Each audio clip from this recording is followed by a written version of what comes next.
السلام علیکم. محمد اظہر صدیق اپنے اسپیشل پروگرام کے ساتھ حاضر خدمت ہے. اور بالآخر آئینی بینچ کا پہلا فیصلہ اپلوڈ ہو گیا. بڑی دیر کی مہربان آتیات. اچھا کیا اس پہ گفتگو کریں گے ہم؟ طاقت زیادہ استعمال ہوتی ہے تو کیا ہوگا؟ جسٹس محسن اختر کیانی کے جو بات کی ہے ذرا کلیریفیکیشن نہیں ہے، اس پہ گفتگو کریں گے ہم. اور مذاکرات شہباز شریف بڑا دل کر کے بے وقوف بنا رہے ہیں، اس میں کیا نقطہ نظر ہوگا؟ پروگرام کے آخری حصے میں وہ بات کریں گے.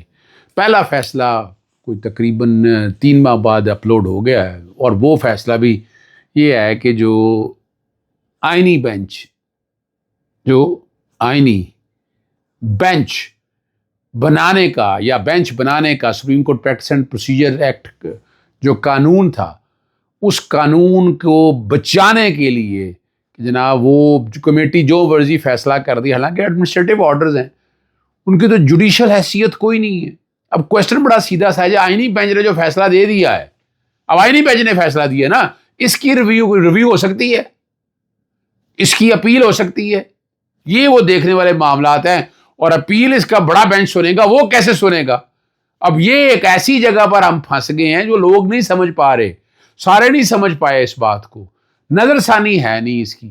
اب اس فیصلے میں اتنے ابہام ہیں کہ وہ غالباً 4 صفحوں کا یا 3 صفحوں کا یا 2 صفحوں کا فیصلہ ہے.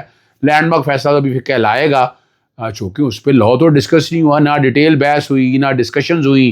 کورٹ نے کسی کا جتنا بھی سنے بغیر جتنا بھی سنا اس پہ اپنا ایک نقطہ نظر دے دیا. لیکن کیا اس نقطہ نظر پہ کوئی امائکس، کوئی باقی لوگوں کی ڈیٹیل، کوئی ڈسکشن ہوئی؟ جسٹس عائشہ ملک صاحب نے اس بینچ سے بیٹھنے سے انکار کر دیا تھا، اور اس کی جو توہین عدالت والی جو درخواست ہے وہ عدالت نے اپنے پاس لگا لی ہے. اب یعنی وہ اپنے پاس لگا لی ہے، یعنی کہہ دیا ہے کہ وہ بھی جو بینچ ہے جسٹس سعید منصور علی شاہ صاحب اور جسٹس عقیل عباسی کا، وہ بینچ نہیں سنے گا. اور یہ کہا جا رہا ہے کہ یونینمس ہے. 2 ججز نے بیسیکلی ان میں سے اختلاف کیا اس فیصلے سے. یونینمس یہ کہا کہ وہ جو آرڈر کی ہیں جیسے سعید منصور علی شاہ کے، وہ دونوں کے دونوں سیٹ اسائیڈ کر دیے انہوں نے. یعنی وہی والا کیس آئینی بینچ کے پاس آیا، اور اسی میں ساتھ یعنی صرف ایک کام نہیں کیا، جوڈیشل آرڈر کو بھی سیٹ اسائیڈ کر دیا، اور انتظامی آرڈر جو دوسرے بینچ نے کیا، بینچ کانسٹیٹیوشن کرنے کے حوالے سے جو کمیٹی نے کیا، اس کمیٹی کو بھی ایک اختیار ایسا دے دیا کہ جو اختیار دیا نہیں جا سکتا تھا. اور جو فل کوڈ کو بھجوانے والی بات تھی وہ بھی ختم کر دی. یعنی ادھر سے ایک فل کوڈ بننے کا چانس تھا، وہ ختم کر دیا. اب دوسرا فل کوڈ 26ویں آئینی ترمیم کے حوالے سے بن رہا ہے، اور اس سے پہلے ججز کی تعیناتی ہونی ہے. اس میں ایک متفرق درخواست دائر کی ہے کہ جو سپریم کورٹ میں ججز کی تعیناتی ہیں، جو کمیٹی کا اجلاس ہے، وہ اس پہ کارروائی روکی جا سکے. بڑی ہی بہتر درخواست ہے. 26ویں آئینی ترمیم کے جو لوگ تعینات ہوں گے، جو بینیفیشری ہوں گے، آپ بٹھائی جا رہے ہیں، نئے لوگوں کو بٹھائی جا رہے ہیں. ان لوگوں کا تو کوئی کام نہیں ہے بھئی، ابھی تو پہلے بیٹھ کے ایک آئینی حیثیت طے کرنی ہے نا. آئینی حیثیت ہے کہ بھی طے ہو، اس کے بعد آگے لے کر چلے. اب فل کوڈ بناتے ہوئے جو ہے اس سے پہلے ججز تعینات کر لی جائے گا. 3 ہفتے ہمیں چاہیے تھا کہ ہم 3 ہفتے، مجھے نہیں سمجھ میں آئی کہ ہم میں سے کسی نے بھی اعتراض نہیں اٹھایا کہ 3 ہفتے کی ڈیٹ کیوں دی جا رہی ہے. 3 ہفتے تو بہت ٹائم ہے، 3 ہفتے کی ڈیٹ تو پڑھنی نہیں چاہیے تھی اس ایشو کے حوالے سے. ہمیں چاہیے تھا کہ اس معاملے کو پہلے ٹیک اپ کرتے، اور یہ سارے تاکہ اس بات کو اب ہم آگے کی طرف لے کر چلتے. لیکن 3 ہفتے کی ڈیٹ پڑی ہوئی ہے، اور اس میں بینچ کون سا بنے گا؟ بینچ بنے گا چیف جسٹس آف پاکستان کی مرضی کا، اور اس میں 8 ججز نئے آگے ہوں گے. یہ ایکچولی طاقت کا توازن برابر کرنے کے لیے، یا ججز اپنی اور ججز پیک کرنے کی تو بات ہو رہی ہے، یہ کھل کے بات ہو رہی ہے. اچھا، طاقت کے ایک اصول ہے کہ جتنی زیادہ استعمال ہوتی ہے اتنی کم ہوتی ہے. تحریک انصاف اور عمران خان کو اب اس سے زیادہ پریشانی نظر نہیں آ رہی. ان کے خلاف جتنی طاقت استعمال ہونی تھی وہ ہو چکی ہے، اور ان لوگوں کو سامنے مزاحمت پر یقین رکھتے ہیں. اور مزاحمت میں آپ نے دیکھ لیا پی ٹی آئی کی بہت سی لیڈرشپ نے مزاحمت ہی سیاست کی ہے. کچھ چیزیں انہوں نے تھوڑا بہت آگے پیچھے آپ کر دیں اگر کوئی کمپرومائز بھی ہیں، لیکن بڑی لیڈرشپ جتنی بھی ہے سبھی نے مزاحمت کے مقابلہ کیا. اب 26 نومبر کے بعد اور کتنا کرنا ہے؟ عوام تو اب آئے گی، عوام بڑھے گی، عوام اب ڈر اور خوف میں نہیں ہے. اور جو 8 فروری کا جلسہ ہے لاہور میں، ہو رہا ہے. نہیں ہوگا تو اس کا نقطہ نظر بھی بتا دی ہے. کور کمیٹی فیصلے بھی کر لے گی, سڑکوں پہ دھرنے دینے ہیں, گھروں میں احتجاج کرنا ہے, قرآن خوانی ہوں گی, یعنی بہت سی باتیں ایسی ہوں گی کسی بھی شکل میں. یہ کور کمیٹی فیصلہ کرے گی کیا ہونی ہے. اب پیکا ایکٹ کی جو ترامیم ہے اس کو چیلنج کرنے کے حوالے سے کام چل رہا ہے, اور بہت جلد میں اس کو چیلنج کرنے والا ہوں. اس میں کچھ رولز بن رہے ہیں, کچھ اور چیزیں اس کے اندر آ رہی ہیں, اس میں پھر وہ طے کیا جائے گا کہ آگے کیسے ہونا ہے. لیکن ابھی فی الحال جو نظر آ رہا ہے کہ پیکا ایکٹ, اور یہاں وہی بات آتی ہے, عمران خان کے دور میں سوشل میڈیا کا منہ بند کرنے کا الزام لگایا تھا, لیکن آج خود کیا کر دی, انہوں نے بند کر دیا منہ. اور امریکی حکومت وائٹ ہاؤس میں سوشل میڈیا کے لوگوں کو پریس پاس جاری کرنے کا اعلان کر رہی ہے, اور جہاں سوشل میڈیا پر پابندیاں لگائی جا رہی ہیں. اب ایک بات بڑی زبردست ہے, جو میڈیا چینل پہ بات چلے گی وہ سوشل میڈیا پہ پروگرام آنا ہے. تو سوشل میڈیا, اور اب یہ نہیں ہو سکتا کہ عام بندہ بات کرے اور یوں ہی سوشل میڈیا پہ کوئی چینل سے بات کی جائے.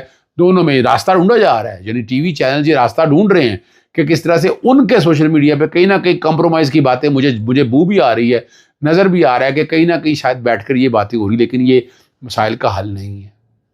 یہ ان مسائل کا حل نہیں ہے. اس کے لیے سیریسلی سوچنا پڑے گا. زبان بندی جو ہے وہ تباہی و بربادی کی طرف لے کے جائے گی, لیکن نگر یہی آ رہا ہے. بیرسٹر گارڈ چیئرمین جو پی ٹی آئی ہیں, انہوں نے پریکٹس اینڈ پروسیجر آرڈیننس 2024 کے خلاف درخواست خارج کرنے کو چیلنج کر دیا, اور استدعا کی ہے کہ اپیل منظور کرتے ہوئے 12 دسمبر کا آئینی بینچ کا فیصلہ کالعدم قرار دیا جائے. اب اس میں ایک بات اور دیکھنے والی ہے کہ وہ 120 دن کے اندر جو ہے نا آرڈیننس اپنی طبعی موت خود مر جاتا ہے. تو کیا اس میں طبعی موت مرا ہے, یعنی یہ والی معاملہ بھی ہے, جیسے نائب آرڈیننس میں نے چیلنج کیا ہوا, اس کو کالعدم قرار دینے کا کہا ہے. اچھا, ایک چیز اور سوال جو آپ لوگوں نے پوچھا, اور اس پہ میں گفتگو کر کے آگے کی طرف جانوں گا.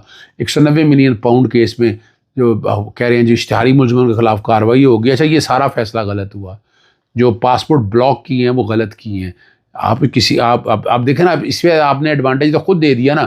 جب پاکستانی پاسپورٹ بلاک کر دیں گے تو دوسرے ملک کا پاسپورٹ تو آٹومیٹکلی اپلائی ہوگا. اور شہزاد اکبر جو ہے وہ آخر باہر رہ رہے ہیں, وہ سادہ ویزے پہ تو نہیں رہ رہے ہیں. ملک ریاض صاحب بھی, فراز شہزادی بھی, اور ان کے پاکستانی پاسپورٹ سے فرق کوئی نہیں پڑتا. انہوں نے تو یہ اگلی تک کوئی کارروائی کرنے کی کوشش کریں گے انٹرپول کے حوالے سے, انٹرپول روکنے کے حوالے سے بھی. اب انٹرپول ایسے ہی نہیں ہوائی باتوں میں, پہلے تو بڑا کچھ ہو رہا تھا, لیکن امید ہے کہ انٹرپول ایسے ہی بلا وجہ نام نہیں ڈالے گا.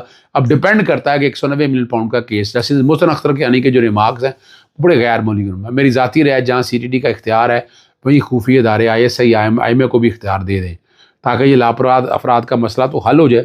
جب ان کا اختیار ہوگا تو انہوں نے قانون سے ہٹ کر کام کیا تو ان کا احتساب ہوگا. یہ بڑی زبردست بات کی ہے. CTD تو ہے نا, جب آپ اپنے طرف کریں, جب آپ چھوڑ کے کریں گے.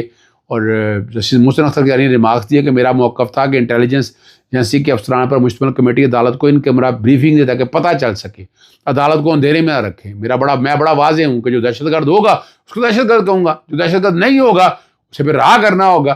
جس سے یہ ہوگا کہ اسٹیٹ کی ساری ورکنگ ایکسپوز ہو جائے گی. میرے ساتھی ججز نے یہ معاملہ وفاقی حکومت کو بھیجا, میں ان کی عقل مندی کو سراہتا ہوں. جسٹس ارباب طاہر نے ریمارکس دیے کہ ایڈیشنل اٹارنی جنرل صاحب مسنگ پرسن کے معاملے پر آپ کی وفاقی بنا سب کمیٹی بنائی ہے, تو ذہن میں رکھیں گے آپ, پھر یہ لوگ ذمہ دار ہوں گے.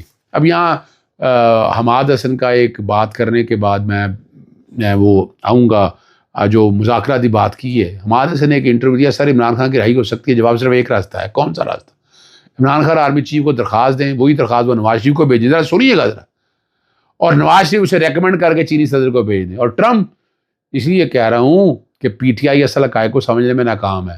یعنی یہاں جو ہے نا آپریشن رجیم چینج کے حوالے سے بات کرنا چاہ رہے ہیں, لیکن چینی بھی چائنا کے حوالے سے بھی ذرا سوچنے کی بات ہے کہ چائنی گورنمنٹ کا. اب یہاں آتے ہیں مذاکرات کی, شہباز شریف کی بات, اس کی بات میں وزن تو آپ کو لینا نہیں چاہیے.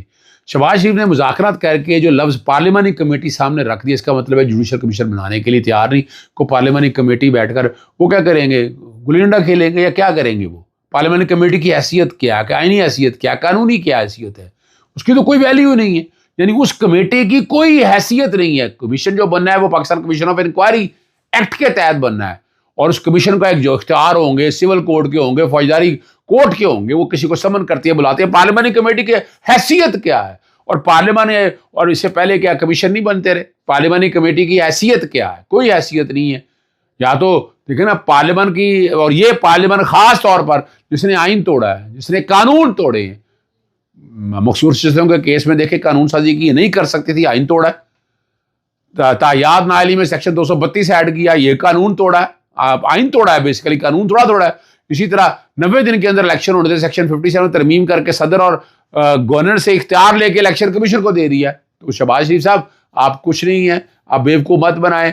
آپ جو کہنا چاہ رہے ہیں، آپ وزیر اعظم ہیں، فیڈرل گورنمنٹ آپ کے پاس ہے، پاکستان کمیشن پھر کر کے فوری طور پر کمیشن تشکیل دیں اور ٹی او آر طے کر لیں. یہ کون سی مشکل، اس کے لیے مذاکرات کی کیا ضرورت ہے؟ میں مختلف ٹی وی چینل میں یہی بات کرتا رہتا ہوں. اجازت چاہتا ہوں. السلام علیکم، اللہ حافظ.